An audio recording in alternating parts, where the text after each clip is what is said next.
Queridos, o reverendo Antônio, como eu disse na parte da manhã, ele está na igreja ali presbiteriana em Cabo Frio, porque nesse final de semana sua mãe completou 80 anos. Então ele está ali com a sua família, ele retornará agora, salvo engano, segunda-feira, e estará aqui conosco depois no decorrer dessa semana. Reverendo Antônio, eu estava de férias, mas acompanhei, porque agora temos o privilégio de ter as mensagens gravadas. Então, mesmo em férias, fui lá e acompanhei. Ele está pregando aqui, fazendo a exposição em Romanos, capítulo de número 14 e 15, todas as noites. A partir das próximas 2, 3 noites, ele terminará essa exposição em Romanos. E, na ausência dele, nós aqui continuaremos a fazer a exposição do Evangelho de Mateus. Então, quero convidá-los a abrir as suas Bíblias no Evangelho de Mateus, capítulo de número 5, a partir do versículo de número 33 ao versículo de número 37.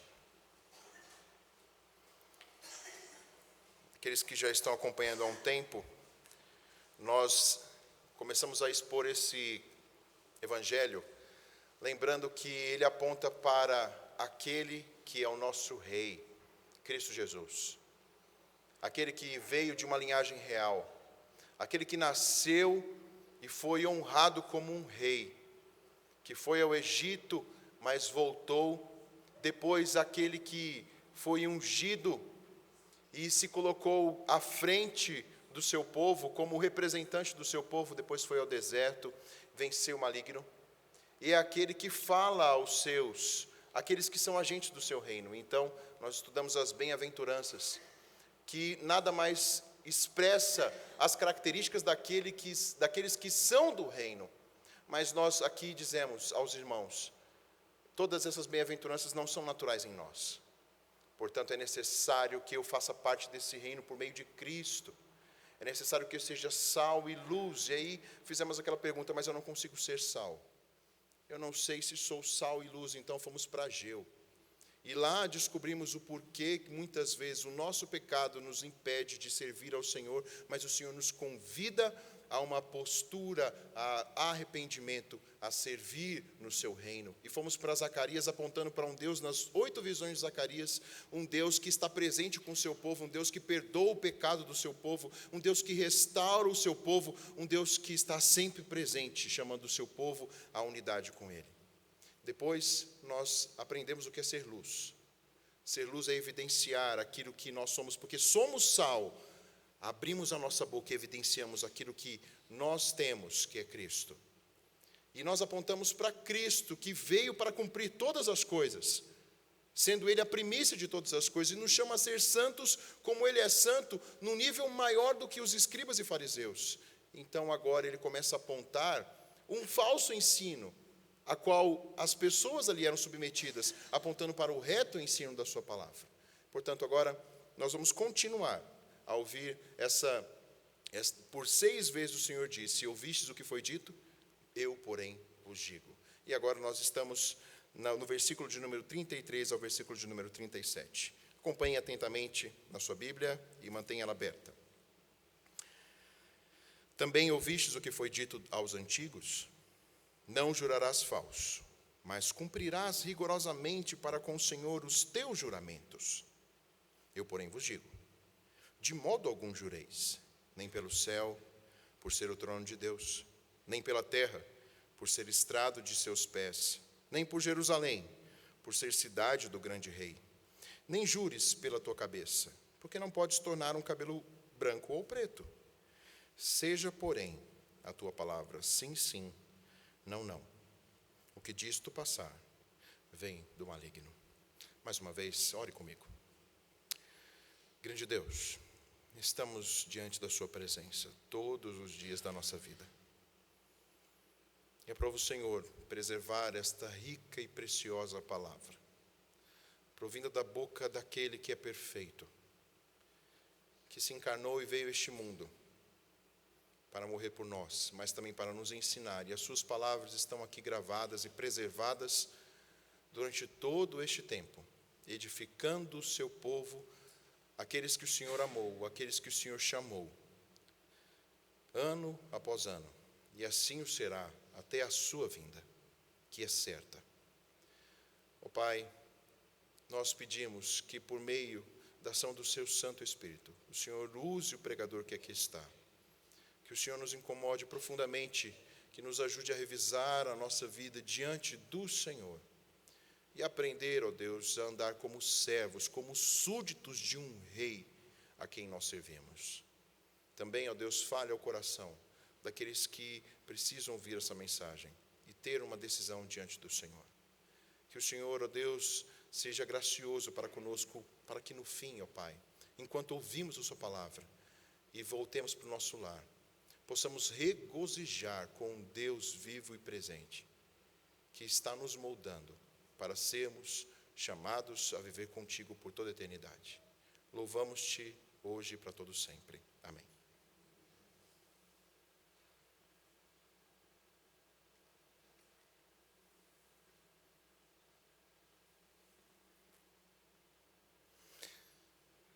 Um historiador gosta de falar nas suas introduções sobre história.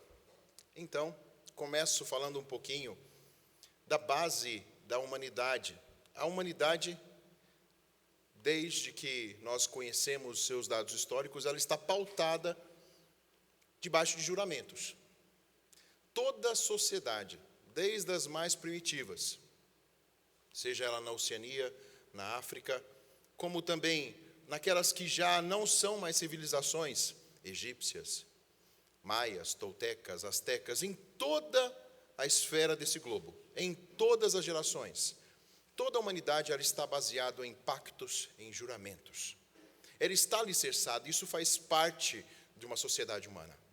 Então, a sociedade, desde a antiguidade, está alicerçada em juramentos. E juramentos, votos e promessas fazem parte da vida cotidiana.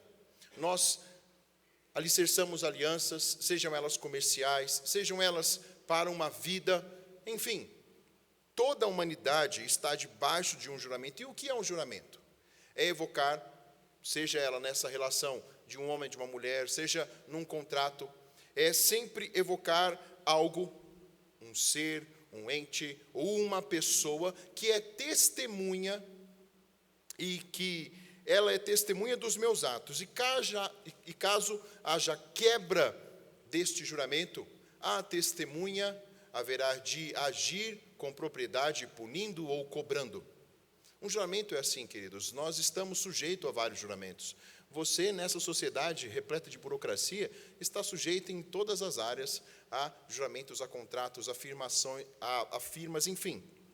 Só que uma outra característica da sociedade humana é a quebra de juramento.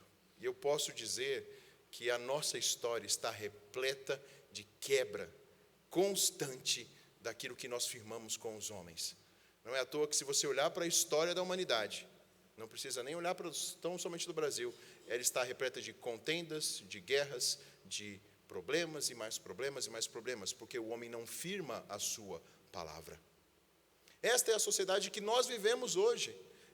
Este é o meio em que nós vivemos dentro do nosso lar, muitas vezes. Estamos sujeitos isso ao nosso lar, à nossa igreja, à nossa sociedade, em toda a esfera. Por quê? Porque existe uma realidade mais profunda no ser humano. Porque é fácil viver pela mentira. E o homem, por si só, sendo ele pecador, ele ama a mentira. Nele não está a verdade. Nós olhamos isso para as bem-aventuranças.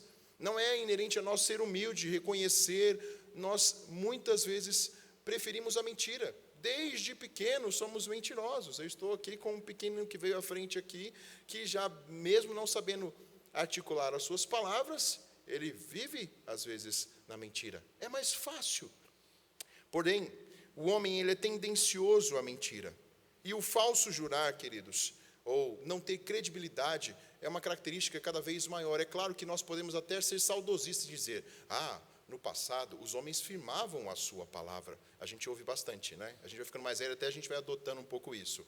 No passado, os homens valiam mais a sua palavra. Olha, ali, quando eu era pequeno, o homem falava uma coisa, ele cumpria. Mas se você olhar em toda a esfera da humanidade, você vai ver que houve esses lapsos de momentos de mais credibilidade, como momentos de falsidade, como momento de onde não haviam contratos. É só você olhar para toda a história. Se você olhar, por exemplo, para uma Europa, A Europa hoje, vamos para a Suíça. Peguem a Suíça como exemplo, aonde por mais que nós venhamos a ter hoje um mercado financeiro onde não tem banco propriamente dito, ali ainda é um local onde você pode guardar, onde tem bancos respeitáveis até hoje. Mas se você olhar para a Suíça, na época de Calvino, era o pior lugar da face da terra para se viver, onde se contratavam militantes, seja ele do papado ou de outras, na verdade, onde estavam os piores homens, onde Calvino declara que Genebra era um dos piores locais para se viver. Bem, então, sabemos que existe toda essa nuance de pessoas, de falta de credibilidade, mas uma coisa é fato, querido, se você olhar hoje para a nossa geração, nós estamos em um meio muito difícil de viver. O nosso país, por exemplo, é muito burocrático. Por que tanta burocracia? Por que firmar tanta documento? Você firma um documento atrás de documento, se você vai abrir uma empresa, se você vai casar, é dinheiro atrás de dinheiro, firmando aqui e ali. Qualquer coisa que você vai fazer, você tem que reconhecer firma para tudo. Porque não há mais credibilidade, não há mais confiança. É necessário um endosso atrás de endosso para que aquilo possa ser verdadeiramente praticado. Este é o mundo que nós vivemos, de frouxidão de relações interpessoais.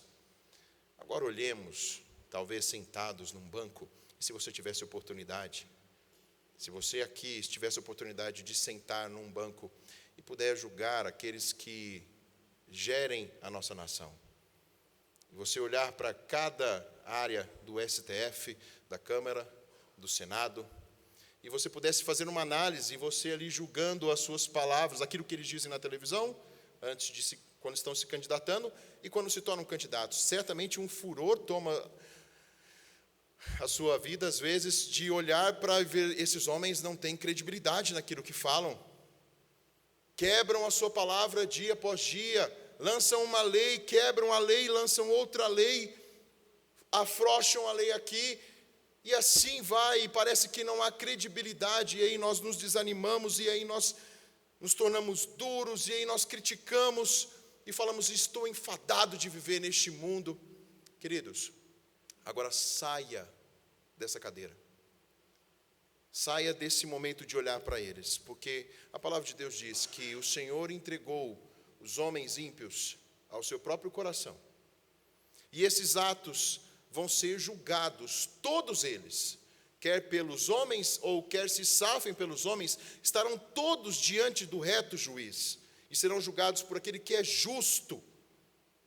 Porém, queridos, como nós podemos nos assentar no banco daquele que julga estes homens, sendo que esta palavra veio para os seus?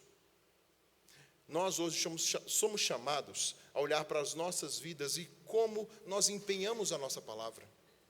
O Senhor Jesus, Ele requer dos seus, Ele requer do seu povo integralidade em todas as áreas da nossa vida.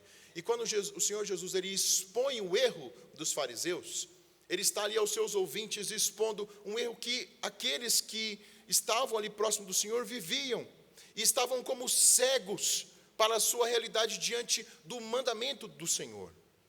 E o Senhor Jesus nos chama como agentes do reino dEle, avaliarmos a nossa vida diante desse Deus. O Senhor Jesus, então, aqui, queridos, Ele vai expor a sua lei. A lei judaica foi dada ali, na verdade, a lei ao povo de Israel foi dada no Monte Sinai. Essa lei regia o povo. E ela regia para que os israelitas vivessem de acordo com o plano do Senhor. Quando os israelitas invocavam o nome de Deus, juravam pelo nome de Deus, eles estavam chamando Deus como testemunha em todas as suas relações. E eles tinham que evocar o nome de Deus para que toda a relação, Deus fosse ali como testemunha diante de tudo aquilo que eles fizessem. Por quê? Porque eles estavam de acordo com o padrão do reino de Deus. Mas nós, quando olhamos para o Velho Testamento, nós olhamos que por várias e várias vezes o povo não vivia de acordo com esse padrão do reino. Ele quebrava. E nós olhamos agora para o Novo Testamento e nós vemos que essa frouxidão da lei era tão comum como nos dias de hoje. Havia também, aqui no tempo de Jesus, aqueles homens que afrouxavam a lei para valer as suas mentiras, para fazer valer o padrão de vida, o seu padrão de vida e não do reino. É por isso que nós vemos hoje na nossa cultura, e continuamos a ver, e assim será até a volta de Cristo, a frouxidão na lei. Por que os homens afrouxam a lei? Por que os homens não vivem de acordo com aquilo que prometem? Para fazer valer os seus prazeres, para fazer valer o que o seu coração tanto deseja. Os fariseus, queridos, eles não se preocupavam naquela época. Os fariseus, os levitas, eram os homens religiosos da época. Eles não se preocupavam em levar as pessoas a Deus. Eles se preocupavam em levar as pessoas às suas práticas de vidas. Eles não queriam que as pessoas imitassem a Deus, mas os imitassem. Mas para que eles fossem imitados, eles não caminhavam segundo a lei divina. Eles afrouxavam a lei divina. Eles criavam jeitinhos para viver esta vida e serem bem quistos pelos homens. E interessante, se você visse hoje um fariseu, um escriba, certamente você ficaria impressionado com a sua vida. Mas tão somente na esfera externa, não no seu coração. O Senhor Jesus, ele não é omisso ao erro e ele expõe o falso ensino. Porque conforme nós lemos lá em Mateus, ele não veio para abolir a lei. Mateus capítulo de número 5, versículo de número 17, ele diz: não penses que vim revogar a lei. Eu não vim para revogar, mas eu vim para cumprir. Sendo ele aquele que veio para cumprir, ele age como antítese aos fariseus. Ele se opõe ao método de vida que os fariseus implantavam naquela sociedade. E também se opunha aos seus falsos ensinos. Porque estes se opunham à lei de Moisés, na verdade, e à lei do próprio Deus. O que o Senhor Jesus estava ensinando até agora? Ele olhou nessa retórica a partir do versículo 21, o sexto mandamento, não matarás. O que o Senhor Jesus ensina? Que o princípio da lei era não odiar o irmão e sempre buscar a reconciliação. Por que ele fala isso? Porque os escribas e fariseus se orgulhavam: eu não mato. Eu não quebro esse mandamento. Só que no seu coração, eles odiavam o próximo. E o Senhor Jesus Cristo disse: não, aqui está o cerne. É no teu coração. Eu quero o teu coração. Se você odeia o teu próximo, você cai nesse mandamento. Depois o Senhor Jesus aplica o sétimo mandamento ao 10º mandamento. Ele fala sobre não adulterarás. A infidelidade não se limita tão somente ao aspecto físico. Os fariseus e escribas diziam: eu não adultero, mas eles davam carta de divórcio. E o Senhor disse: se você olhar para uma mulher, você adulterou com impureza, você adulterou com ela. Então o Senhor Jesus que estava falando de que a infidelidade não se limita tão somente ao aspecto físico, mas principalmente a um coração. E é interessante, nós falamos no último sermão que foi este, eu disse que quando nós quebramos esse mandamento, para virar ali, na verdade, o adultério e depois o divórcio, ele é quebrado no coração. Quando eu rejeito o meu esposo ou a minha esposa no meu coração, e com os meus olhos eu flerto com aquilo que não é meu. Muitas vezes a consequência do adultério, queridos, ela se processa há muito tempo no coração. E um abismo chama outro abismo, e até, no fim, a quebra da aliança. E agora o Senhor Jesus vai apontar para mais um mandamento. O 9º mandamento ligado ao 3º mandamento. O 9º mandamento: não dirás falso testemunho contra o teu próximo. E o 3º: não tomarás o nome do Senhor teu Deus em vão. O que ele está aqui, de certa forma, eu quero ampliar antes de mostrar os pontos aos irmãos. O princípio dessa lei que o Senhor Jesus Cristo vai nos ensinar agora é que nós não deveríamos prometer algo que nós não somos capazes de cumprir. E que nunca deveria sair da minha boca palavra alguma que esteja atrelado à mentira, mas tão somente a verdade para com Deus. Hoje, nessa noite, nós vamos ver que aquilo que procede da nossa boca e sai da nossa boca, queridos, tem de ser cumprido. E que Deus é testemunha daquilo que nós falamos. Nesta noite, o Senhor Jesus aqui nos ensina por meio dessa exposição. Ele vai trabalhar, o Senhor Jesus ele trabalha de 3 formas. No versículo 33, ele expõe o erro dos fariseus. Do versículo 34 ao versículo 36, ele corrige este erro. E no versículo 37, vai ser a aplicabilidade à nossa vida. Qual é a conduta que nós devemos ter diante deste rei, que nos chama a uma vida de retidão? Para nós entendermos, o Senhor Jesus começa dizendo assim: ouvistes o que foi dito? Se você olhar no versículo 33, ele diz: não adulterarás. No versículo 34, perdão, desculpe, versículo 33, ouviste o que foi dito? Desculpa, eu troquei aqui. Então, ouviste o que foi dito aos antigos? Não jurarás falso, mas cumprirás rigorosamente para com o Senhor os teus juramentos. Para nós entendermos isso aqui, o mandamento é Êxodo capítulo de número 20, versículo de número 16. Não dirás falso testemunho contra o teu próximo. O que os homens, os judeus, após o exílio, fizeram? Se tornaram, agora não um coração de pedra, mas um coração de carne, dando uma ênfase à lei. E os primeiros que ali estavam, pegaram Números, capítulo de número 30, versículo de número 2, vamos para lá, para embasarmos a isso.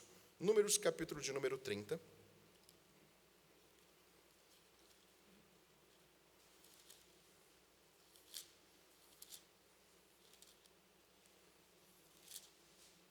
Versículo de número 2.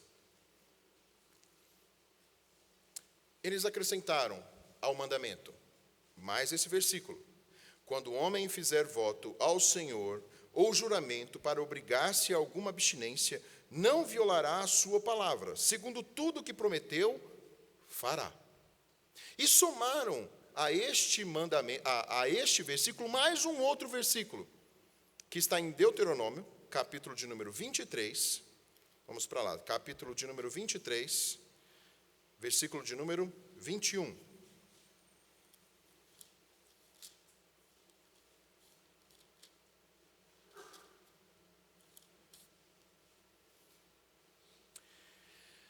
Quando fizeres algum voto ao Senhor teu Deus, não tardarás em cumpri-lo, porque o Senhor teu Deus certamente o requererá de ti, e em ti haverá pecado. O que naquele período dos Macabeus, um pouquinho antes, fizeram? Eles pegaram a lei do Senhor, olharam para a Torá e incrementaram este mandamento, algo que é permitido, no sentido de mostrar na lei qual deve ser a conduta daquele que servia ao Senhor.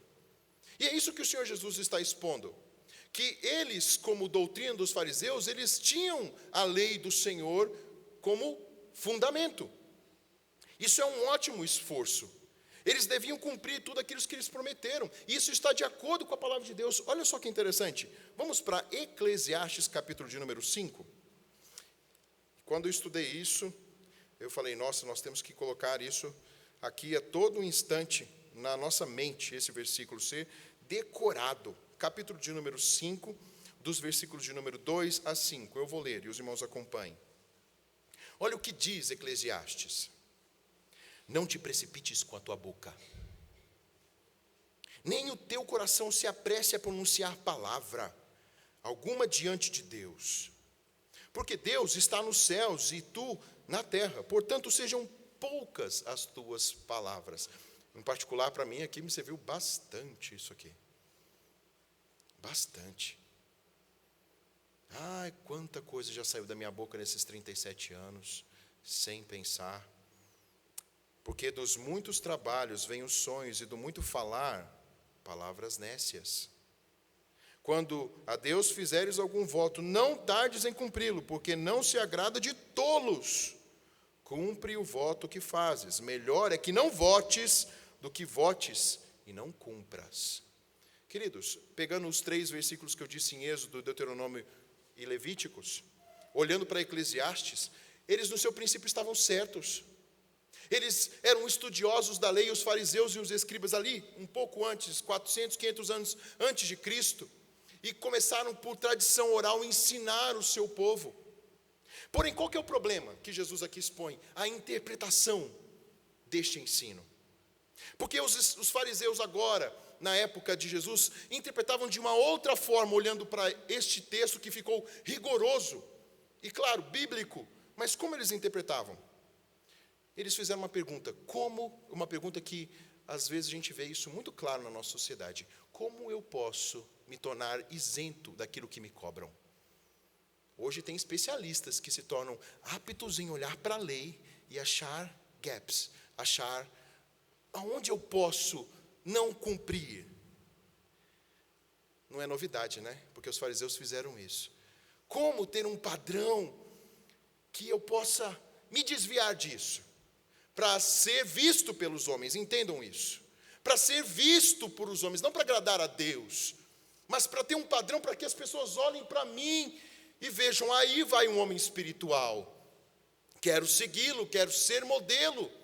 Porque nem mesmo os fariseus, se cumprissem esta lei, jamais obedeceriam na sua integralidade. É pesado, é um fardo. Não seriam eles ícones. E então o que eles fizeram? Como que Jesus expõe o erro? Para você entender o ensino dos escribas e fariseus, é mais ou menos como se fosse assim. Se você jurar pelo Senhor, já era. Você vai ter que cumprir.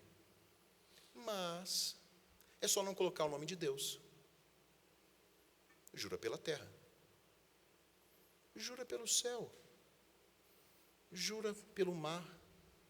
Jura pelo templo. Na lei oral, não jure pelo ouro do templo, porque senão você está perdido. Mas jure pelo templo. Sabe por quê? Porque o nome de Deus não está ali. Então, se você descumprir, você não jurou por Deus, então você não quebra o mandamento. Era isso que eles ensinavam. É só não colocar o nome de Deus. É só você não ser religioso. De segunda a sábado, não coloque Deus. Só na igreja. Porque ali, você está diante de Deus. Como que nós podemos quebrar esse mandamento e Jesus expõe? Como que nós podemos jurar? Quer ver? Eu firmo com alguém em algum tratado. E aí eu mudo a minha revelia. Ou outro. Você está numa relação, seja ela marital, como filho, no comércio. E aí você diz, a pessoa vem te cobrar, mas você diz assim, eu não prometi nada. Se eu prometesse, eu cumpriria. Como eu não prometi, ou cruzei os dedinhos lá atrás, eu estou isento. Como nós somos capciosos, e o Senhor Jesus mostra esse ensino, é interessante, ele mostra o que estes homens firmavam, mas eles não praticavam. E aí o Senhor Jesus vai corrigir. E como que o Senhor Jesus corrige? De duas formas. Do versículo 34 a 36. Ele começa com aquela sentença que nós aprendemos, porque Ele é Deus. Lembre-se, Ele não muda a lei. Ele não revoga a lei. Os seus mandamentos são eternos e os seus mandamentos são um peso de cobrança para a nossa vida. Os mandamentos existiam 3. O mandamento civil para o povo de Israel, que se exterminou a partir do momento que Israel deixou de ser nação, no ano 70. Os sacrifícios foram cumpridos, as leis sacrificiais de matar um cordeiro, de construir um templo, foram cumpridas em Cristo, porque tudo aquilo apontava para Cristo. Mas a lei moral aqui ainda permanece, e até hoje. Então o Senhor Jesus vai mostrar, como sendo Ele o Senhor da lei, dizendo, eu, porém, vos digo. Qual que é a postura? De modo algum jureis. E aí você diz, espera aí, o Senhor Jesus então mudou? Algo de errado. O que é isso que o Senhor está falando? Ele contraria o falso ensino dos escribas, mas agora ele contraria a lei? Ele está quebrando a lei? Não. Ele está conduzindo os seus a um entendimento mais amplo da lei. O povo jurava pelo Senhor, tinha o Senhor como primazia em tudo que eles faziam. Só que agora a lei estava pervertida, porque eles juravam por tudo, menos pelo nome de Deus. Então o Senhor diz, não jures. Vamos entender isso. Deus, queridos, é testemunha das nossas palavras. E o jurar está atrelado a Deus. Isso aqui é muito interessante. Mas o que Deus quer? Deus quer que eu esteja comprometido com a verdade, a ponto de não precisar de outra pessoa para justificar aquilo que eu digo. Por isso, a não necessidade de um juramento. O que Jesus está dizendo? Você está diante de Deus todos os dias da sua vida. Ele sonda você, quer esteja no abismo, quer esteja no mais alto céu, quer esteja no meio da multidão, Ele conhece você. Ele sabe quem é você, e tudo aquilo que sai da sua boca, você diz diante de Deus. Portanto, você está diante de Deus. O abrir a sua boca já está atrelado, tudo que você fala já está juramentado diante de Deus. portanto a sua postura deve ser diferente. E é interessante que ele vai contrapor todos os ensinos aqui dos fariseus, olhando para Levíticos 19, 12, quando ele diz, você não pode mentir, pois tomar o nome do Senhor teu Deus em vão, não jurar o nome do Senhor teu Deus em vão, eu só posso jurar pelo nome do Senhor. Ele usa novamente Números 30, versículo 12, e lá na frente, em Mateus capítulo de número 23, 16, vamos olhar ali para Mateus 23. Olha o que o Senhor Jesus fala dos fariseus novamente. Mateus capítulo de número 23, versículo de número 16. A partir do versículo de número 16.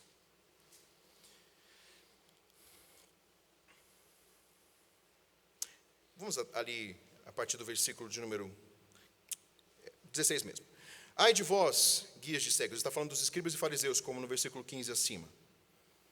Guias de cegos, que dizeis, quem jurar pelo santuário, isso é nada. Mas se alguém jurar pelo ouro do santuário, fica obrigado pelo que jurou. Insensatos e cegos, pois qual é maior, o ouro ou o santuário que santifica o ouro? E dizeis, quem jurar pelo altar, isso é nada. Quem, porém, jurar pela oferta que está sobre o altar, fica obrigado pelo que jurou. Cegos, pois qual é maior, a oferta ou o altar que santifica a oferta? Porquanto quem jurar pelo altar, jura por ele e por tudo que sobre ele está. Quem jurar pelo santuário, jura por ele e por aquele que nele habita.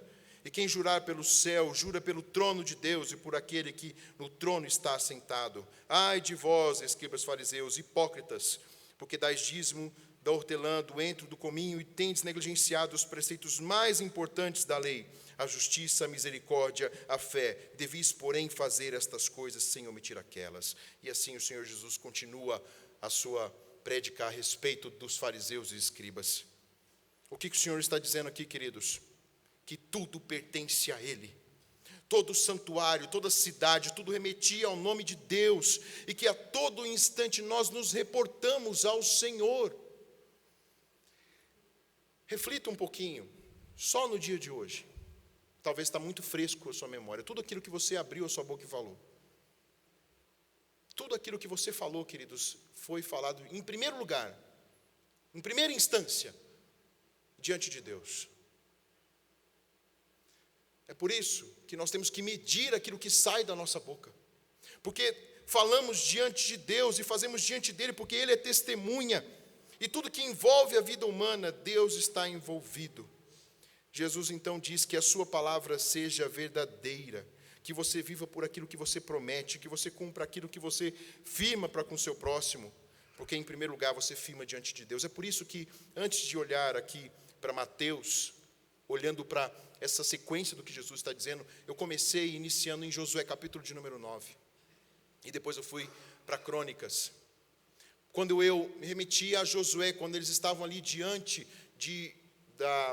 do povo de Gibeão, quando eles foram enganados, e eles cumpriram a promessa de não ferir aquela cidade, porque eles juraram diante do Senhor, mesmo sendo eles cananitas, e eles perverteram, macularam ali aquele momento daquela conversa com Josué, enganaram Josué. Mas por que Josué e os líderes da nação não invadiram Gibeão? Claro que nós estudamos o propósito, mas porque eles juraram perante o Senhor que não machucariam ninguém daquela cidade.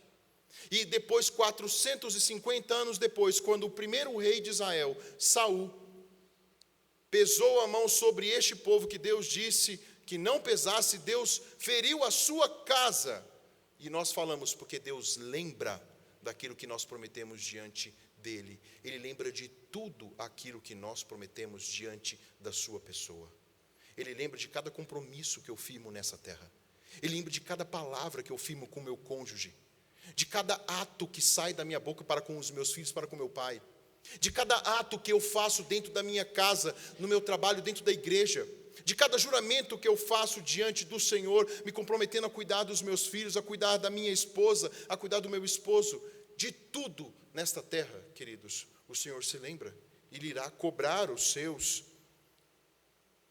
O que Jesus então ensina dos versículos 34 a 36? Eu não preciso jurar, pois estou diante dele.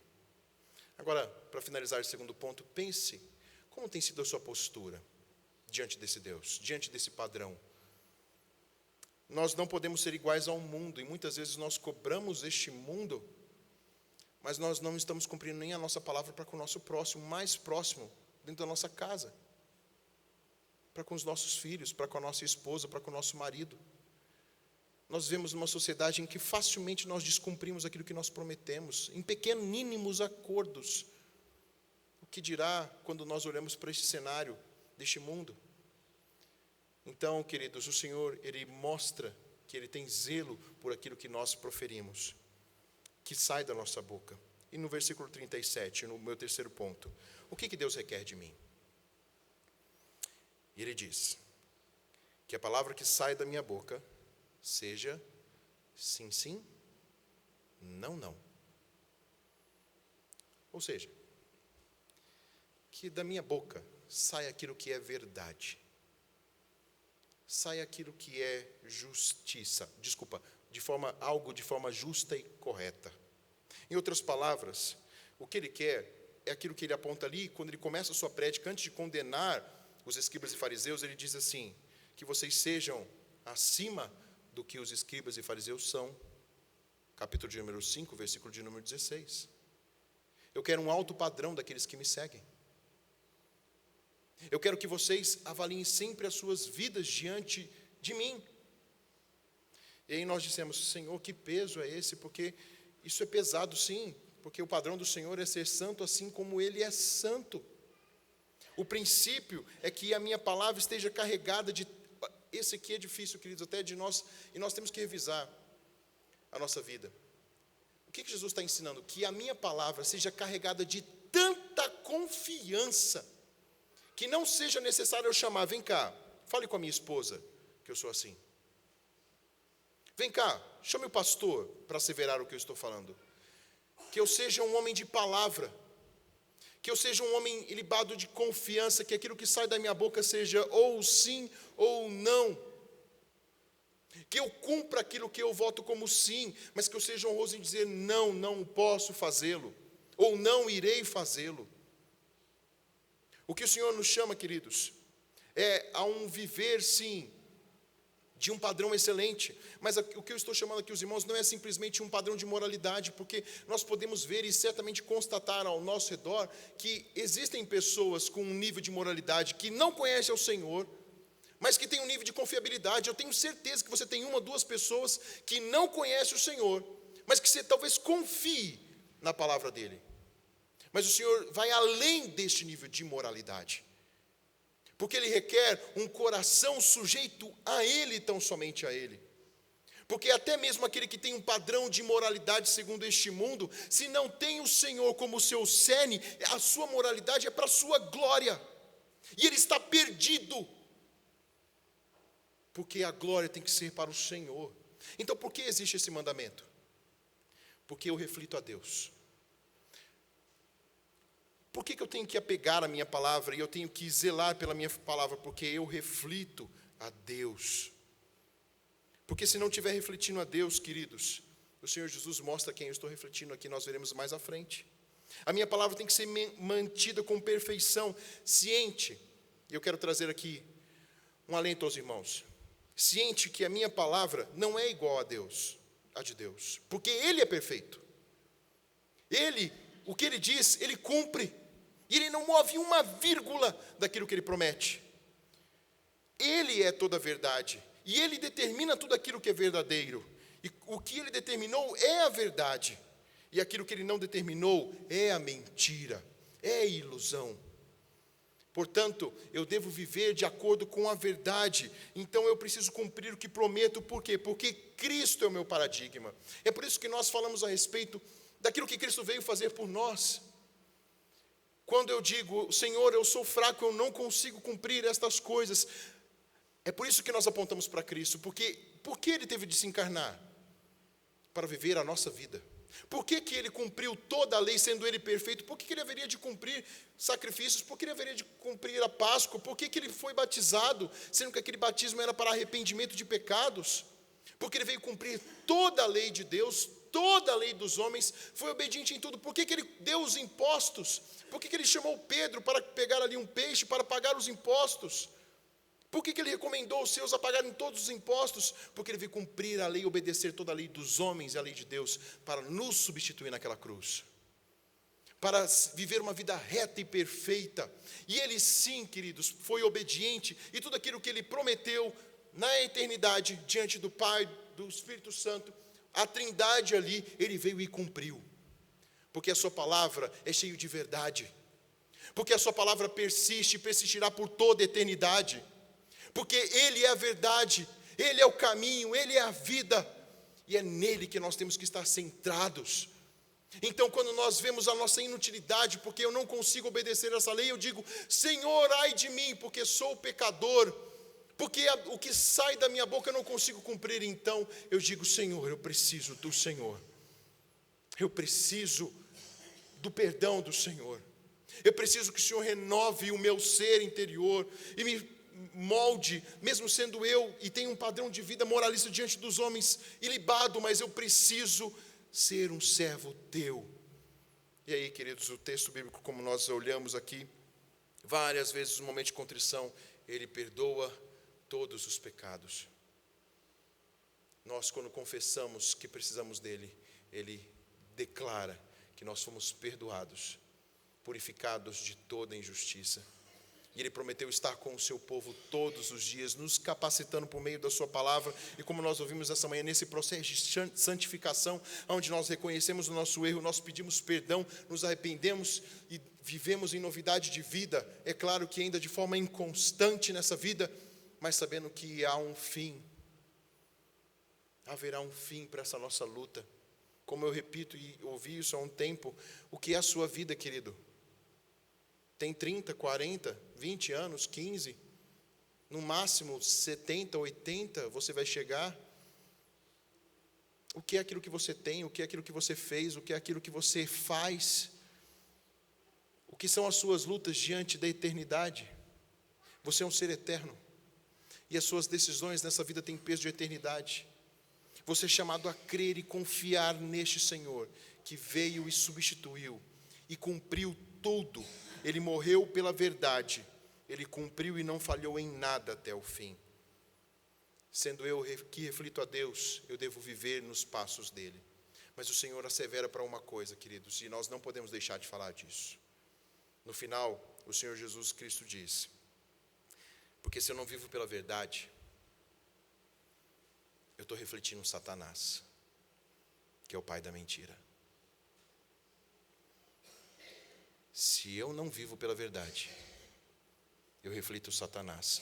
E sabe o que é interessante? Eu estava meditando um pouquinho, lembrando dos exemplos que eu citei. Vamos olhar para o cenário nosso, brasileiro. Aqueles que pervertem a verdade, eles fazem de forma egoísta, não pensando em ninguém, só pensando em si e no seu bolso. Se tornam tão duros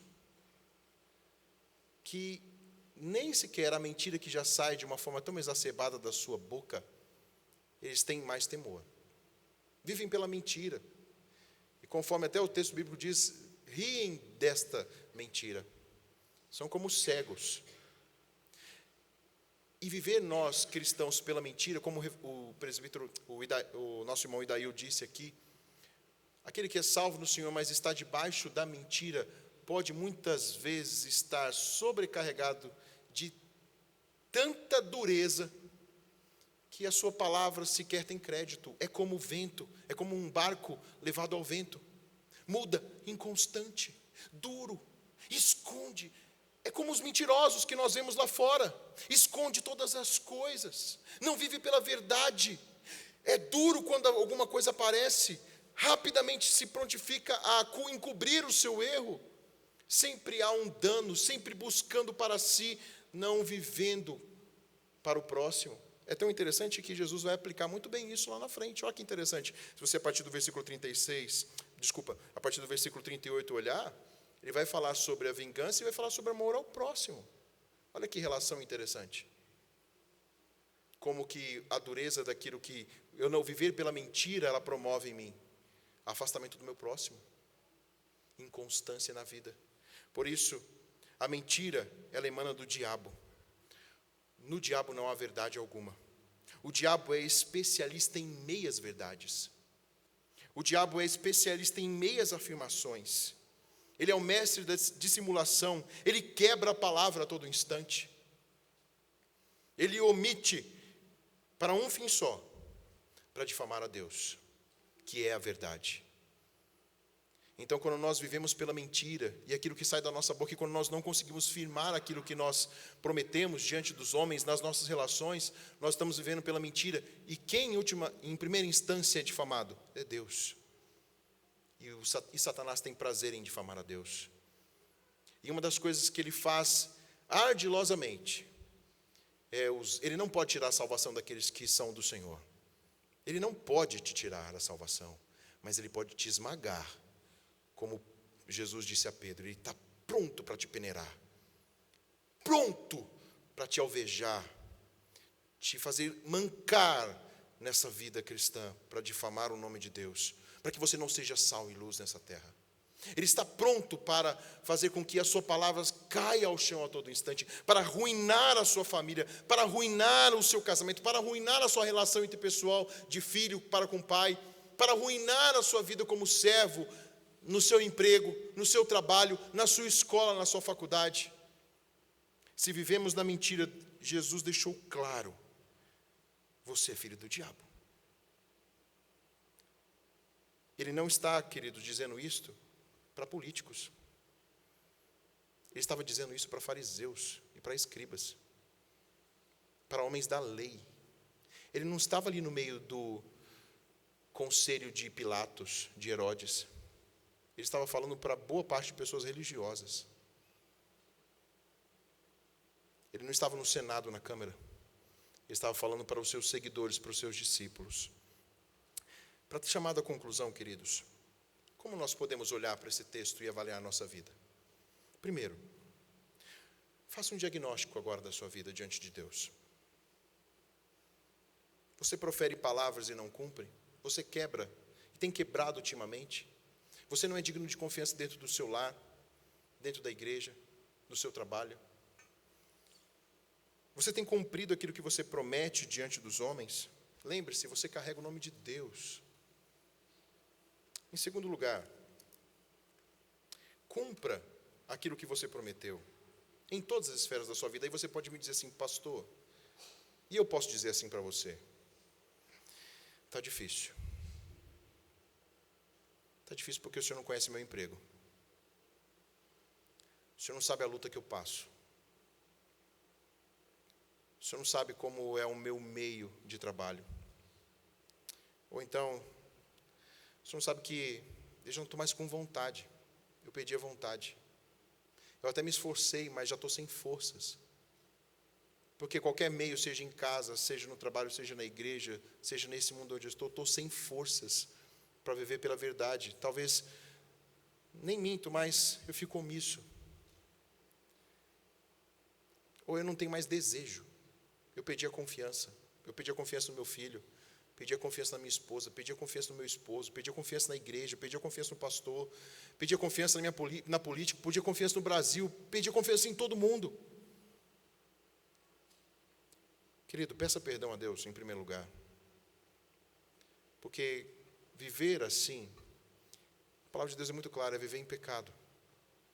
É desconhecer aquilo que nós meditamos na liturgia sobre um Deus soberano que está com o seu povo a todo instante, que não deixa o seu povo, que mesmo uma cidade sitiada, Ele está no meio do seu povo, e Ele nos diz: aquietai-vos, confiem em mim, dependam de mim, eu nunca os abandonei, eu nunca os abandonarei.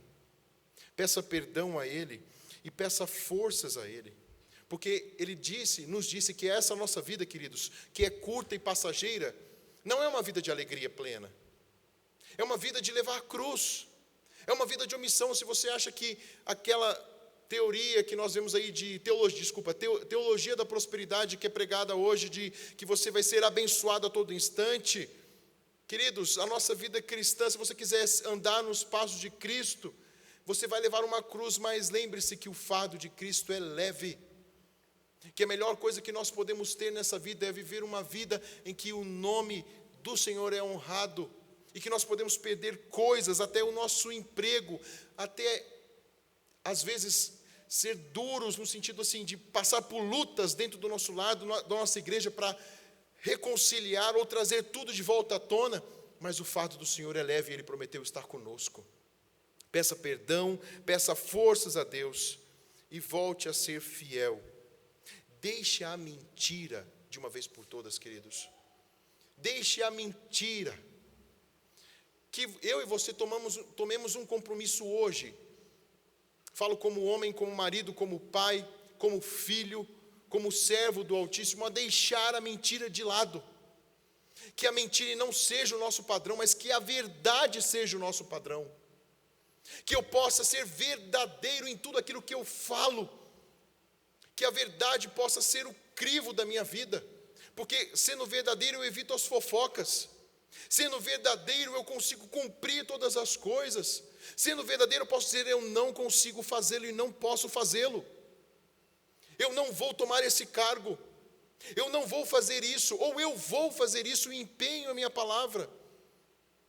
E aí eu peço ajuda. Eu sou verdadeiro, eu peço ajuda ao meu Deus. Porque é assim, queridos, vivendo pela verdade, que a nossa boca saia somente a verdade. Só assim nós seremos sal e luz nessa terra. Nós estamos aqui com um público talvez maior do que na Itália. Eu estou dizendo de presbiterianos. Talvez triplo, quádruplo, não sei. Nós aqui, queridos, podemos fazer diferença. Eu estou falando só do público que aqui está. Se você e eu fôssemos verdadeiros e vivêssemos de verdade dentro do nosso lar, da nossa igreja, no nosso trabalho, pela verdade, daqui uma semana, daqui um mês, muitas pessoas perguntariam: o que aconteceu com você? E aí você abre a sua boca porque você é sal e você fala: porque eu sirvo o meu Senhor, que lhe convida a viver nesse padrão, que lhe chama a uma restauração. E aí você é luz para este mundo. E você apresenta esta verdade. Quero, antes de concluir, dizer que eu falei aqui sobre a Europa.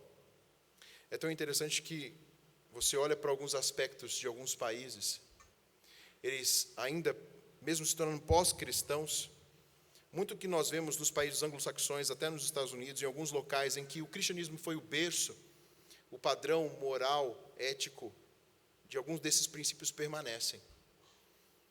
Quanto a cumprir aquilo que eu digo, é claro que ele perdeu o padrão, o foco central, e pouco a pouco nós vemos isso sendo fragmentado na sociedade, na família, em outras áreas.